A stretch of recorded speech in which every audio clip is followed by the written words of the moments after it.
Genuine beef. Genuine beef. Genuine beef. We love a bit of genuine beef on Nuffin'Long and Global Sporting Colour. He said he's going to knock you out in 6 rounds. You've obviously taken a bit of umbrage with that.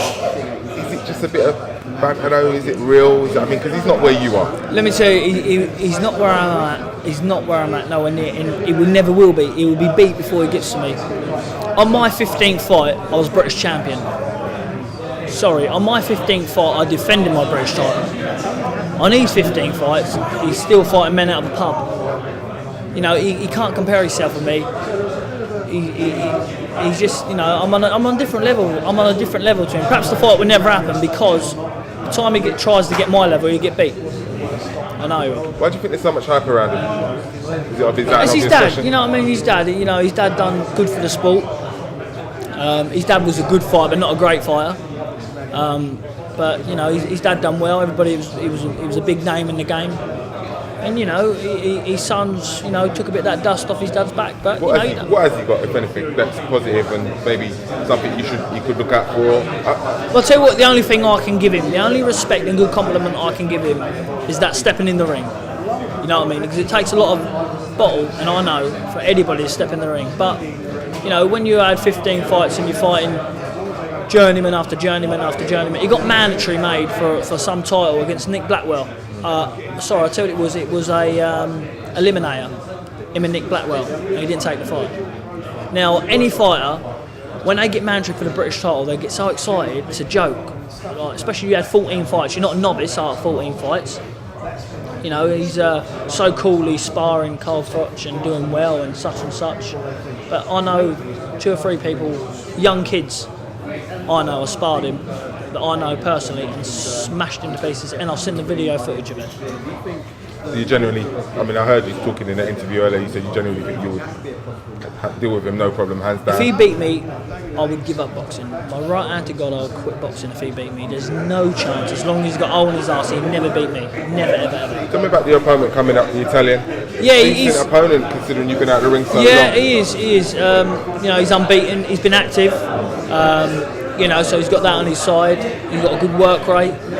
But, you know, like I say, he's 30, 35, 36. If I can't beat him, I'm not going to be a world champion, am I? So, you know, I'm looking forward to it. Not an easy win. I'm not looking at it as I'm going to go in there and smash him up and beat him easily. But I'm going in there for a good night's work and coming out definitely with a W. How frustrating has it been getting over the injuries? And what did you learn about yourself at that time?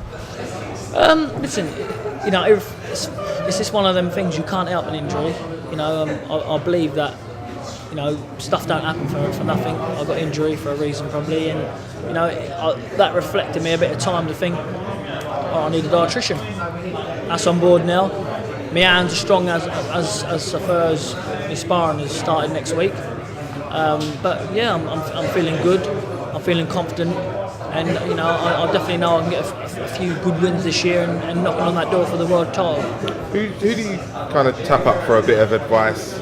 You know, and maybe a little bit of guidance along the way. Is there any fighters, older fighters, retired fighters that you look at? You do. I mean, listen, you look at the present, like the past mistakes from some good fighters, and you know, when you're knocking on that sort of level, you might look and you might think, well, he done that wrong. I don't want to do that. And I think that's all you can do, really, because you know, other than that, Jimmy Tibbs, I trust him with my life, and you know, I put my life in his hand every time I get in the ring, and I know that he does a good job of me. But you know, the only advice I look up to, you know, the best advice to get is someone that is neutral you don't know, and you look at their mistakes where you can see it happen. Well, it's happened to them, and you think, right, well, I'll swerve that what they done, and it's got to be the right way, innit? If it's not right for them. 6 months into this year, tell me what would be happening or what would have happened if the next 12 months went perfectly for you.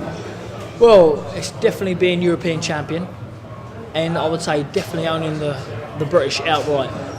That's 100%. Then, you know, I'll let Frank dealing with the WBO to see how we're getting on with the WBO title, and hopefully, whether it's got to be over in England or in the backyard of whoever owns it, I'm going to get it. What did you think of the Wembley event the other day? Would you have liked to have fought on a bill like that? Listen, Will you like to fight on a bill like that? Who wouldn't have? You know what I mean? It's phenomenal bill. What do you make of the fights? Fights, nearly every one of them a stoppage on there, so you got to give that. You know, done well. All the lads done well. Froch and Groves, unbelievable, nice. Two fellas put their life on the line. They're out on the line, and they went out on the sleeve. One of them did, but it's boxing. It happens. George come back. He's a good fighter, a friend of mine as well. But yeah, I'll show 10 out of 10. Appreciate it. Man, thank you. Good luck, yeah.